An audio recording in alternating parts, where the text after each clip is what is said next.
చాలా ప్రాముఖ్యమైన వచనం ఏంటి అంటే మొదటి అధ్యాయం 8వ వచనం.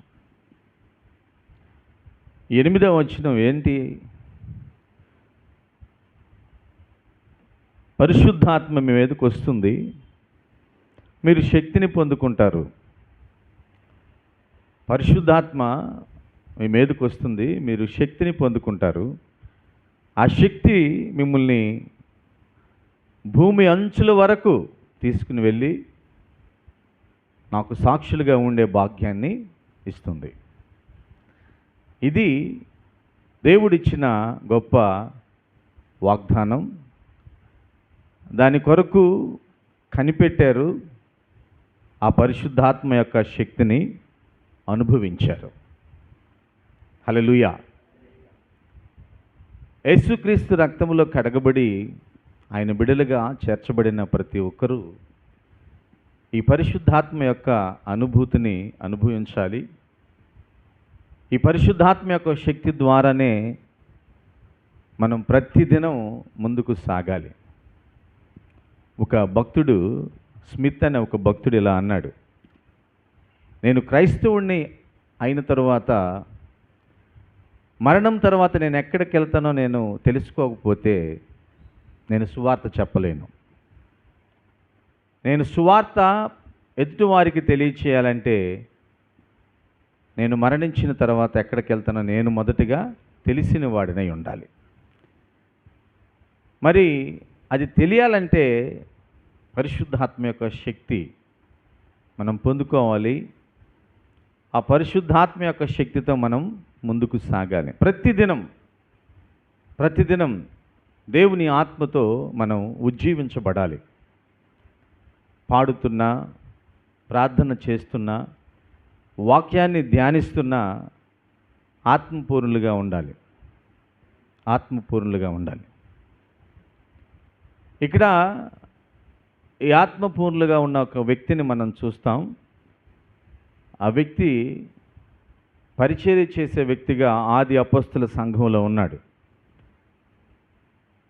ఆది అపోస్తల సంఘంలో ఆహారాన్ని పంచిపెట్టే వ్యక్తులు 7గురిని ఎన్నుకుంటే 7గురిలో ఒక వ్యక్తిగా ఉన్నాడు ఫిలిప్పు. ఆ వ్యక్తి ఈ పరిశుద్ధాత్మ శక్తితో సమరయ ప్రాంతానికి వెళ్ళి సువార్తను ప్రకటిస్తూ ఆ సమరయ ప్రాంతంలో దేవునికి సాక్షిగా నిలబడి అనేకమైన అద్భుతాలు చేసి అనేక మందిని క్రీస్తు వైపు నడిపించాడు. మాంత్రికులు అనేక మంది ఫిలిప్పు దగ్గరకు వచ్చి, మేము నేర్చుకున్న విద్య, ఈ తంత్రములు ఈ దేవుని శక్తి ముందు నిలవలేకపోతున్నాయని దేవుని ఆత్మకు లొంగిపోయి ప్రభువైన యేసుక్రీస్తుని అంగీకరించినట్లుగా మనం చూస్తున్నాం. అంతేకాదు, పరిశుద్ధాత్మ ద్వారా దేవుడు తన దూత ద్వారా ఫిలిప్పును పిలిస్తే ఆ ఫిలిప్పుకు లోబడి ఫైనాన్స్ మినిస్టర్, ఆర్థిక శాఖ మంత్రిగా ఉన్న నపుంసకునికి సువార్త చెప్పి బాప్తిసం ఇచ్చిన వ్యక్తిగా, దేవునిలోకి నడిపించిన వ్యక్తిగా ఫిలిప్పు కనపడుతున్నాడు.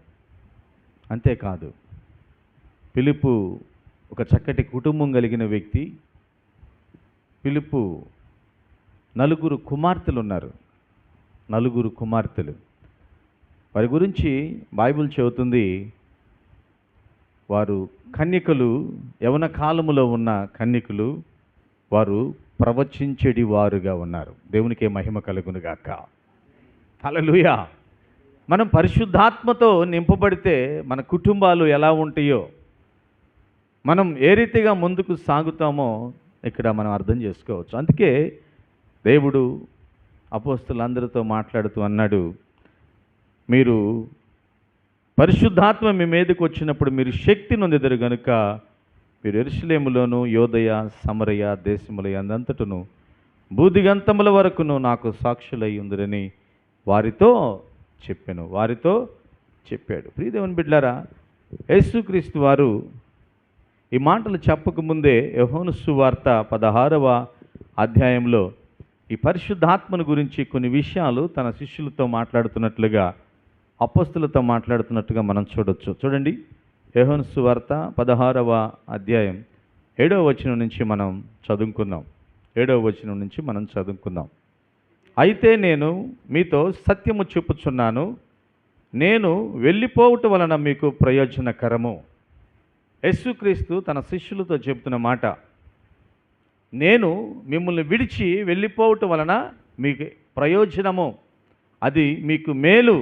ఎందుకు మేలు అనంటే, నేను వెళ్ళని ఎడల ఆదరణకర్త, ఉత్తరవాది మీ యొద్దకు రాడు, నేను వెళ్ళిన ఎడల ఆయనను మీ యొద్దకు పంపుదును. యేసుక్రీస్తు శరీరధారిగా 33.5 సంవత్సరం ఈ భూమి మీద ఉన్నాడు. 3.5 సంవత్సరం ఉన్నతమైన పరిచర్య చేశాడు, అద్భుతమైన పరిచర్య చేశాడు. ఆ 3.5 సంవత్సరం పరిచర్య ప్రతిఫలమే ఇప్పటికీ జీవము కలిగిన వాక్యముగా, జీవము కలిగిన సువార్తగా ప్రపంచమంతా వ్యాప్తి చెందింది. 3.5 సంవత్సరమే ఆయన చేసింది. 3.5 సంవత్సరమే ఆయా ప్రాంతాల్లోకి వెళ్ళి సువార్త చెప్పాడు. 3.5 సంవత్సరమే అనేక మంది వ్యాధులతో ఉన్న వారిని స్వస్థతపరిచాడు. ఈ 3.5 సంవత్సరంలో కొందరు శిష్యులను ఆయన తయారు చేశాడు, తర్ఫీదు చేశాడు. ఆ శిష్యులతో చెబుతున్న మాట ఏంటంటే, ఇదిగో నేను నా తండ్రి యొద్దకు వెళ్ళబోచున్నాను. నేను నా తండ్రి యొద్దకు వెళితే మీకు చాలా ప్రయోజనం. నేను వెళ్ళకపోతే మీకు ప్రయోజనం ఏం లేదు. నేను వెళితే ఉత్తరవాది పరిశుద్ధాత్మ దేవుణ్ణి మీ యొద్దకు పంపుతాను. హల్లెలూయా. ఆ పరిశుద్ధాత్మ మన మధ్యకు వచ్చి, మన యొద్దకు వచ్చి ఏం చేస్తుంది అని 8వ వచనం మనం చూడొచ్చు. ఆయన వచ్చి పాపమును గూర్చియు, నీతిని గూర్చియు, తీర్పును గూర్చియు లోకమును ఒప్పుకొన చేయును. ఏం చేస్తుంది పరిశుద్ధాత్మ? వాక్యం వింటున్న ప్రియ దేవుని బిడ్డలారా, పరిశుద్ధాత్మను మనం పొంది ఉన్నామంటే మొదటిగా దేవుని యొక్క భయం, దేవుని యొక్క ప్రేమ, దేవుని యొక్క భక్తి మన హృదయంలో ఉంటుంది, మన అంతరంగంలో ఉంటుంది. మనం చేసేదేంటో మనకు తెలుస్తుంది, మంచా చెడా అర్థమవుతుంది. మొద్దుబారిన వారిగా మనం ఉండం. కొన్ని శరీరంలో కొన్ని అవయవాలు మొద్దుబారిపోతూ ఉంటాయి, వాటికి స్పర్శ ఉండదు, స్పర్శను కోల్పోతాయి. ఆ అవయవాలకి రక్త ప్రసరణ అందదు. అప్పుడు ఆ శరీరంలో ఉన్న అవయవం ఏం చేస్తుందో, ఎలా పడిపోతుందో కూడా అర్థం కాదు. ఈరోజు చాలామంది శక్తి లేని భక్తి, భయము లేని భక్తి చేస్తున్నారు. కారణం ఏంటంటే, వారు ఆసక్తితో పరిశుద్ధాత్మతో నింపబడిన వారిగా లేరు. పరిశుద్ధాత్మను గురించి ఆసక్తితో దాన్ని తెలుసుకుని ఆ ఆత్మను పొందుకునే వారిగా లేరు. ఆత్మతో నడిపించబడేవారిగా లేరు. దేవుని వాక్యం చాలా స్పష్టంగా చెబుతుంది, నా ఆత్మ ద్వారా ఎందరు నడిపించబడతారో వారందరూ నా వారు, వారు నా బిడ్డలు. పరిశుద్ధాత్మ ద్వారా ఎందరు నడిపింపబడతారో వారందరూ దేవుని బిడ్డలు. నా ఆత్మ లేనివాడు నా వాడు కాదు. వింటున్నారా? దేవుని ఆత్మ లేనివాడు దేవుని బిడ్డ కాదు. మరి ఆత్మను మనం పొందుకోవాలి. పరిశుద్ధాత్మతో నిత్యము జీవించాలి. మరి ఆ పరిశుద్ధాత్మ ఏదో ఒక్కసారి వచ్చి వెళ్ళిపోయేదా? కాదు. అది నిత్యము మనతో ఉండటానికి దేవుడు మన యొద్దకు పంపించాడు. హల్లెలూయా. అందరం చెప్దాం హల్లెలూయా. ఏం చేస్తుందంట? పాపమును గూర్చి, నీతిని గూర్చి, తీర్పును గూర్చి లోకమును ఒప్పింపజేస్తుంది. తీర్పు ఉంది. పాపానికి వచ్చే మరణం, పాపానికి వచ్చే జీతం మరణమని తెలియజేస్తుంది. ప్రియదేవుని బిడ్డలారా, మరొక వచనం, లోకులు నా యందు విశ్వాసం ఉంచలేదు గనుక పాపమును గూర్చియు నేను తండ్రి యొద్దకు వెళ్ళుట వలన మీరిక నన్ను చూడరు గనుక నీతిని గూర్చియు ఈ లోకాధికారి తీర్పు పొంది ఉన్నాడు గనుక తీర్పును గూర్చియు ఒప్పుకొన జేయును. నేను మీతో చెప్పవలసిన వింకయు అనేక సంగతులు కలవు గాని ఇప్పుడు మీరు వాటిని సహింపలేరు. అయితే ఆయన అనగా సత్యస్వరూపి అయిన ఆత్మ వచ్చినప్పుడు మిమ్మును సర్వసత్యములోనికి నడిపించును. ఆయన తనంతట తానే ఏమీయూ బోధింపక వేటిని వినునో వాటిని బోధించి సంభవింపబోవు సంగతులను మీకు తెలియజేయును. హల్లెలూయా. పరిశుద్ధాత్మదేవుడు ఎన్ని విషయాలు, పరిశుద్ధాత్మదేవుడు ఎన్ని సంగతులు మనకు తెలియజేస్తాడు. భవిష్యత్తును తెలియజేస్తాడు. ప్రవచించే గొప్ప వరాన్ని ఇస్తాడు. పరిశుద్ధాత్మ మన మీదకి వచ్చినప్పుడు ఒక బలమైన శక్తిని మనం అనుభవిస్తాం. ఇప్పుడు పేతురు యోహానులు పుట్టుకతో కాళ్ళు చచ్చుబడిపోయి అడుక్కుంటున్న వ్యక్తి దగ్గరికి వెళ్ళారు. ఏమన్నారు వాళ్ళు? నీకు భిక్షం వేయటానికి మా యొద్ద ఏమీ లేవు, కానీ మా యొద్ద ఉన్నదే మీకు ఇస్తున్నాను. ఏం తెలుసా? యేసుక్రీస్తు నామములో ఉన్న శక్తి. అది పరిశుద్ధాత్మ యొక్క శక్తి. ఆ శక్తి ఆయనలోకి వెళ్ళటానికి ఆయన ఇష్టపడినప్పుడు, ఆహ్వానించినప్పుడు ఆ శక్తి ఏం చేసింది? నరాల్లోకి, మూలుగుల్లోకి శక్తినిచ్చింది. పుట్టినప్పటి నుంచి నిలబడలేని వ్యక్తి లేచాడు, నిలబడ్డాడు, గంతులు వేశాడు, దేవుని నామాన్ని మహిమపరిచాడు. హల్లెలూయా. చూడండి ఇప్పుడు దేవుని బిడ్డారు, పరిశుద్ధాత్మ దేవుడు మన జీవితంలో చేసే గొప్ప కార్యాలు. అంతేకాదు, పరిశుద్ధాత్మ దేవుడు నీకు ధైర్యాన్ని ఇస్తాడు. పరిశుద్ధాత్మ దేవుడు నీకు శక్తినిస్తాడు. ముఖమాటము లేకుండా ఎదుటి వారికి స్వార్థను చెప్పగలిగిన సామర్థ్యతను ఇస్తాడు. ముఖమాటము లేకుండా ఎదుటి వారిని హెచ్చరించే గొప్ప ఆ ధైర్యాన్ని ఇస్తాడు.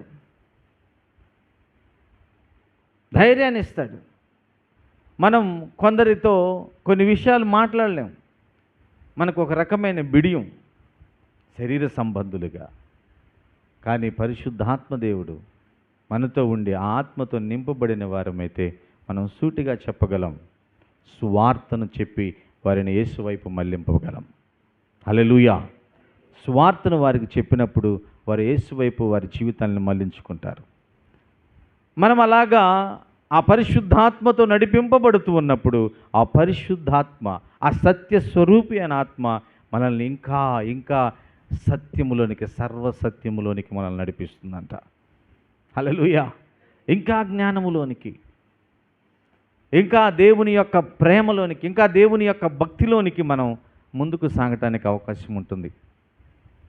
ఈరోజు వాక్యం వింటున్న ప్రియ దేవుని బిడ్డలారా, మరి ఆ శక్తిని పొందుకున్న అనుభవంలో ఉన్నారా? ఆ అనుభవంతో ప్రతిదినం మనం జీవిస్తున్నామా? మనకి పరిశుద్ధాత్మ యొక్క శక్తి కావాలి. మొదటి అధ్యాయం 8వ వచనంలో పరిశుద్ధాత్మ మీ మీదకు వస్తుంది, మీరు శక్తి పొందుకుంటారు. యోదయ, సమరయ ప్రాంతాల గుండా భూదిగంతముల వరకు మీరు నాకు సాక్షులుగా ఉంటారని దేవుడు చెప్తే, అదే 8వ అధ్యాయం చూడండి ఒకసారి. అపోస్తల కార్యముల గ్రంథము 8వ అధ్యాయంకి వచ్చేవారికి సంఘములో ఎంత భయంకరమైన పరిస్థితి సంభవించిందో, సంఘములో ఒక భయంకరమైన ఒక శ్రమ సంభవించింది. పరిశుద్ధాత్మ వారి మీదకి వచ్చింది, శక్తిని పొందుకున్నారు. పరిశుద్ధాత్మ కార్యములు ఆది అపోస్తలులు చేస్తూ ఉన్నారు. సంఘం దినదినాభివృద్ధి చెందుతుంది. సంఘం బోధ యందును, సహవాసం యందును, ప్రార్థన యందును రొట్టె విరుచుట యందును బహుబలముగా ఉన్నారు. 3,000 మంది, 5,000 మంది రక్షించబడుతూ ఉన్నారు, చేర్చబడుతూ ఉన్నారు. ఇంటింటా కూడుకొని సహవాసపు రొట్టెను విరుస్తూ ఉన్నారు, మంచి సహవాసంలో ఉన్నారు. సంఘం అభివృద్ధి చెందుతుంది. సంఘములో దేవుని యొక్క కార్యాలు జరుగుతూ ఉన్నాయి. చిన్న ఆటంకాలు వచ్చినాయి. అప్పుడు కొంతమందిని పరిచర్యకు పిలిచారు. 7గురిని ఎన్నుకున్నారు. ఈ 7గురిని ఎన్నుకున్న వారిలో స్టెఫెన్ అనే ఒక యవనస్తుడు బహు శక్తిగా దేవుని ఆత్మతో నింపబడి దేవుని సువార్తను ప్రకటిస్తుంటే, కొందరు మతం అనే పిచ్చిలో ఉన్నవారు యేసుక్రీస్తు దేవుడు కాదు అని ఆ స్టెఫెన్ని రాళ్లతో కొట్టారు, ఈడ్చుకుని వెళ్ళారు, రాళ్లతో కొట్టారు. చనిపోయేంత వరకు, మరణం సంభవించి ప్రాణం పోయేంత వరకు ఆయన కొడుతూనే ఉన్నారు. అంత దెబ్బలు తింటూ కూడా ఆ యవనస్తుడు, ఆ భక్తుడు మోకరిల్లి, ప్రభువా వీరిని క్షమించు, వీరి మీదకి ఈ దోషం రానిమాక అని దేవుణ్ణి వేడుకొని తన ప్రాణాన్ని దేవునికి అప్పచెప్పాడు. సంఘములో గొప్ప హింస. సౌలనే ఒక యవనస్తుడు వచ్చాడు. సంఘములో చొరబడి భక్తులుగా పిలువబడుతున్న వారందరినీ ఇంటింటకెళ్ళి, సంఘాలకెళ్ళి బయటకు ఈడ్చుకొచ్చి కొట్టి చెరసాల్లో వేయిస్తున్నారు. సంఘములో విశ్వాసులకు భయం, ప్రార్థనకు రావాలంటే భయం, దేవుణ్ణి ఆరాధించాలంటే భయం. భయభ్రాంతుల్లో ఉన్న ఆది అపోస్తల సంఘం ఏమైందో తెలుసా? దేవుని పరిశుద్ధాత్మతో నింపబడి ఉంది. హల్లెలూయా. ఆ శక్తి కలిగిన ఆత్మ వారిని నింపి ఉంది కాబట్టి, ఆత్మతో నడిపించబడుతున్నారు కాబట్టి, ఇదిగో 8వ అధ్యాయం 1వ వచనం చదువుదాం. ఆ కాలమందు యెరూషలేములోని సంఘమునకు గొప్ప హింస కలిగినందున అపోస్తలు తప్ప అందరూ యూదయ సమరయ దేశముల యందు చెదిరిపోయిరి. ఆ 12 మంది అపోస్తలు మాత్రమే సంఘములో ఉన్నారు. మిగిలిన వారందరూ వెళ్ళిపోయారు. భయం, మనల్ని చంపేస్తారు, మనల్ని చెరసాల్లో వేస్తారు, భయం అనుకున్నారు. ఇంకా ఈ సంఘము పరిస్థితి అయిపోయింది, ఈ సువార్త పని అయిపోయింది, ఈ దేవుని గురించి, ఈ నజరేయుడైన యేసుక్రీస్తు గురించి ఇంకెవరు చెప్పరు, ఎవరు ఏమీ చేయలేరు అని అనుకున్నారు.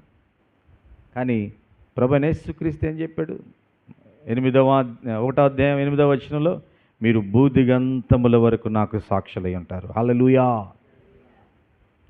మీరు శక్తిని పొందుకుంటారు. ఆ శక్తి ఎవరో మనుషులు ఆపితే ఆగిపోయే శక్తి కాదది. హల్లెలూయా. ఎవరో ఇబ్బందులు పెడితే, కష్టాలు పెడితే, భయభ్రాంతులను చేస్తే ఆగిపోయే శక్తి కాదది. ఆ శక్తి భూమి అంచుల వరకు వెళ్ళిపోతుంది. గొప్ప హింస కలిగింది, అందరూ చెదిరిపోయారు. ఏమవుతుంది? 2వ వచనం, భక్తి గల మనుషులు స్టెఫెనును సమాధి చేసి అతని గూర్చి బహుగా ప్రలాపించిరి.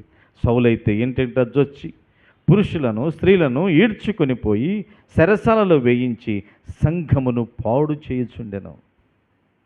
ఆగల హింస ఇంకా జరుగుతూనే ఉంది. అయినప్పటికీ ఇక్కడ చూడండి, కాబట్టి చెదిరిపోయిన వారు స్వార్థ వాక్యమును ప్రకటించుచు సంచారము చేసిరి. దేవునికే మహిమ కలుగురుగాక. భయపడ్డారా? వెళ్ళిపోయి ఆగిపోయారా?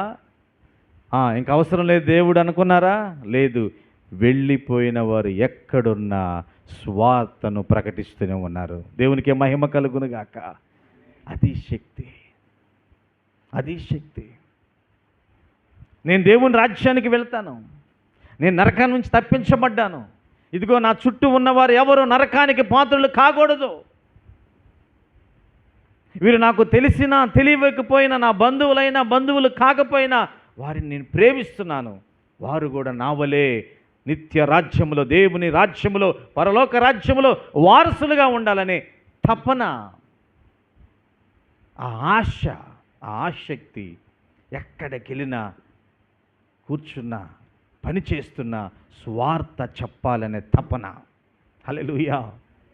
యేసయ్య గురించి, యేసయ్య ప్రేమను గురించి, యేసయ్య దేనికి మరణించాడు, ఆయన ఎలా పునరుద్ధాన బలముతో లేచాడు, నా జీవితాన్ని ఎలా బాగు చేశాడని ఎక్కడికి వెళ్ళిన సువార్తను ప్రకటిస్తూ ఉన్నారు.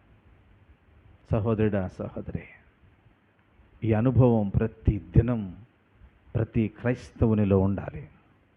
క్రీస్తు రక్తముతో కడగబడిన ప్రతి బిడ్డ కలిగి ఉండాలి. వారు ఎక్కడున్నా, పనిచేసే ప్రదేశమైనా, మార్కెట్ ప్లేస్ అయినా, ఆఫీస్ అయినా, కాలేజీ అయినా, ఎక్కడున్నా సువార్తను ప్రకటిస్తూ ఉన్నావా? లేదు అంటే పరిశుద్ధాత్మ యొక్క శక్తి నువ్వు పొందుకోలేదు.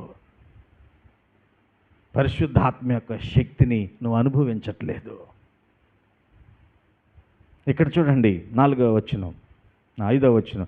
అప్పుడు ఫిలిప్పు సమరయ పట్టణముల వరకు వెళ్ళి క్రీస్తును వారికి ప్రకటించుచుండెను. జనసమూహము విని ఫిలిప్పు చేసిన సూచక క్రియలను చూచినందున అతడు చెప్పిన మాటల యందు ఏక మనసుతో లక్ష్యముంచగా అనేకులను పట్టిన అపవిత్రాత్ములు పెద్ద కేకలు వేసి వారిని వదిలిపోయెను. పక్షవాయువు గలవారును, కుంటివారును అనేకులు స్వస్థత పొందిరి. అందుకు ఆ పట్టణములు మిగుల సంతోషము కలిగెను. ఫిలిప్పు పాస్టర్ గారైనా కాదు, సంఘములో భోజనాలు వడ్డించటానికి పిలువబడిన ఒక పరిచారకుడు. 7గురిని పిలిస్తే ఒక వ్యక్తిని రాళ్లతో కొట్టి చంపేశారు. భయభ్రాంతులతో ఉన్న సంఘములో చెదిరిపోయారు. చెదిరిపోయిన వ్యక్తులలో ఒక వ్యక్తి ఈ ఫిలిప్పు. ఈయనకి కుటుంబం ఉంది, భార్య ఉంది, బిడ్డలు ఉన్నారు.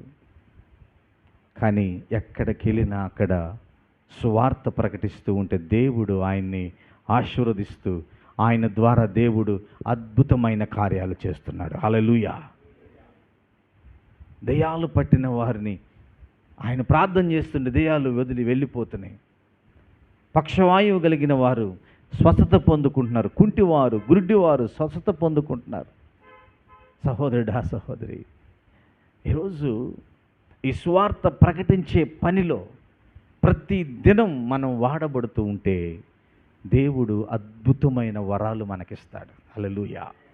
అద్భుతమైన శక్తితో మనల్ని నింపుతాడు. మన ద్వారా భూదిగంతముల వరకు, భూమి అంచు వరకు సువార్త వెళుతుంది. ఆమేన్. నీ ద్వారా వెళ్ళొచ్చు, అది నీ ద్వారా వెళ్ళొచ్చు. నువ్వు ఖాళీగా ఉండకూడదు. పరిశుద్ధాత్మ యొక్క శక్తిని పొందుకోవాలి. సంఘము ఆ రోజుతో ఆగిపోయిద్ది అనుకున్నారు. సౌలు సంఘాన్ని ఇంకా హింసించని అనుకున్నాడు. సంఘాన్ని ఇంకా బంధించేసాను అనుకున్నాడు. సంఘములో ఇంకా ఉద్యమం రాదు అనుకున్నాడు. కానీ ఇప్పటికి కూడా భూదిగంతముల వరకు పరిశుద్ధాత్మ యొక్క శక్తి విస్తరిస్తూనే ఉంది. గట్టిగా చప్పలు కొడదాం. హల్లెలూయా. ఇప్పటికి కూడా దేవుని ఆత్మ మీ మీదకి వచ్చినప్పుడు శక్తిని పొందుకుంటారన్నారు. ఆ శక్తి ఇప్పటికీ విస్తరిస్తూనే ఉంది. ఇప్పటికీ కొంతమంది భక్తులు ప్రతి క్షణం, ప్రతి దినం సువార్తను ప్రకటిస్తూనే ఉన్నారు. నశించిపోతున్న వారిని యేసు వైపు నడిపిస్తూనే ఉన్నారు. వాక్యం వింటున్న ప్రియ దేవుని బిడ్డలారా, మరి మన స్థితి ఎలా ఉంది? మనం ఏం చేస్తున్నాం? దేవుని వాక్యం ఎలా ఉంది? ఒకడు సర్వలోకమును సంపాదించుకుని దేవుని ఎరగకపోతే వాడికి ఏం ప్రయోజనం? ఈరోజు మన పరిస్థితి, ఈ లోకంలో కావాల్సినవన్నీ వాటి కోసం మనం పరిగెడుతున్నాం. కానీ అసలు మనం మరణము తర్వాత ఉండవలసిన ఆ గొప్ప గమ్యాన్ని నువ్వు తెలుసుకుంటే ఏ వ్యక్తిని వదలకుండా ప్రతిదినం మనం సువార్త చెప్తాం. హల్లెలూయా. ప్రతిరోజు సువార్తను ప్రకటిస్తాం. యేసుక్రీస్తు నిన్ను ప్రేమిస్తున్నాడనే వ్యక్తి అనే మాట ప్రతి వారితో మనం చెప్పగలం. వాక్యం వింటున్న ప్రియ దేవుని బిడ్డలారా, దేవుని మాట ఈరోజు మనతో మాట్లాడుతుంది. మనం శక్తిని పొందుకోవాలి. ఆమేన్. హల్లెలూయా. మనం శక్తిని పొందుకోవాలి. ఎలా పొందుకోవాలి? ఏ విధంగా పొందుకోవాలి? అదే అపోస్తలుల కార్యముల గ్రంథంలో వ్రాయబడి ఉంది, చూడండి. అదే అపోస్తలుల కార్యముల గ్రంథంలో వ్రాయబడి ఉంది. 1వ అధ్యాయం 15వ వచనం. ఆ కాలమందు ఇంచుమించు 120 మంది సహోదరులు కూడి ఉండగా పేతురు వారి మధ్య నిలిచి ఇట్లనెను, సహోదరులారా. ఎంతమంది అంట? 120 మంది పురుషులు, స్త్రీలు ఒకే చోట కూడారు. ఒకే చోట కూడి దేవుడు చెప్పాడు, మీరు అటు ఇటు వెళ్లకుండా నేను చెప్పేంతవరకు, మీ మీదకి ఆత్మ వచ్చేంతవరకు మీరు వేచి ఉండండి. చూడండి అక్కడ 4వ వచనం, 1వ అధ్యాయం 4వ వచనం. ఆయన వారిని కలుసుకుని ఇలాగూ ఆజ్ఞాపించెను, మీరు యెరూషలేము నుండి వెళ్ళక నా వలన వినిన తండ్రి వాగ్దానము కొరకు కనిపెట్టుడి. కనిపెట్టాలి. ఎంత సమయం? చెప్పలేం. ఎంత సమయం? నీ ఆసక్తి, నీ దాహం, నీ దప్పిక. యేసుక్రీస్తు అని చెప్పాడు, ఇదిగో దప్పిగొనులు వారులారా నా యొద్దకు రండి, నేను మీ దప్పికను తీరుస్తాను, మీ దాహాన్ని తీరుస్తాను. ఆ దాహం నీకుంటే, కీర్తనాకారుడు అంటాడు, దుప్పే నీటి వాగుల కొరకు ఆశపడినట్లు నీవు నేను దేవుని ఆ పరిశుద్ధాత్మ కొరకు ఆశపడే ఆ దప్పిక మనకు కావాలి. ఆమేన్. ఆ దప్పికతో 120 మంది మేడగదిలో 7 వారములు ఎదురు చూసినప్పుడు పెంతెకోస్తు దినమున పరిశుద్ధాత్మ వారి మీద దిగొచ్చింది. హల్లెలూయా. ఆ రోజు దిగి వచ్చిన పరిశుద్ధాత్మ యొక్క శక్తి, ఆ ప్రభావము ఈ రోజుకి ఆగలేదు. ఆ క్రీస్తు వచ్చేంతవరకు ఆగదు. ఆమేన్. సర్వలోకమును ఆయన వైపు మళ్ళించే వరకు, సర్వలోకానికి స్వార్థ వినిపింపజేసే వరకు ఆ శక్తి ఆగదు. మరి ఆ శక్తిని పొందుకుని నువ్వు కూడా ఆ స్వార్థ పనిలో భాగస్థుడిగా అవితే ఎంత బాగుండు. దేవుని చేతిలో వాడబడే ఒక సాధనముగా, ఆయుధంగా నేను నువ్వు కూడా ఉంటే ఎంత బాగుండు. రేపు ఆయన ఎదుట నిలబడినప్పుడు, ఇదిగో నేను నిన్ను రక్షించాను, నువ్వు నా కొరకు ఏమి చేసావన్నప్పుడు నేను కూడా ఒక ఇద్దరిని, ఒక నలుగురిని, ఒక 10 మందికి స్వార్థ చెప్పాను ప్రభు అని ఆయన ఎదుట నిలబడితే ఎంత ధన్యత అది. హల్లెలూయా. ప్రియ దేవుని బిడ్డలారా, ఈరోజు ఈ మాటలు వింటూ మనం ఉజ్జీవించబడాలి. దేవుని శక్తిని పొందుకోవాలి. పరిచర్య చేసే పిలుపు దేవుని శక్తితో నింపబడి సమరయ ప్రాంతంలో మిగుల సంతోషానికి కారణమయ్యాడు. ఆ ప్రాంతమంతా సంతోషించింది, ఆనందించింది. ఆ రీతిగా సువార్తను ప్రకటించాడు, రోగులను స్వస్థపరిచాడు. ఈరోజు మనం ఉన్న ప్రాంతంలో, మనం వెళ్ళే ప్రదేశంలో సంతోషాన్ని తీసుకెళ్లేవారిగా, దేవుని శక్తిని తీసుకెళ్లేవారిగా, స్వస్థతను తీసుకెళ్లేవారిగా, ఆనందాన్ని తీసుకెళ్లేవారిగా నీవు నేను కూడా పనిచేయాలి. దాని కొరకు పరిశుద్ధాత్మ కొరకు మనం కనిపెట్టాలి. పరిశుద్ధాత్మ కొరకు మనం వేచి ఉండాలి.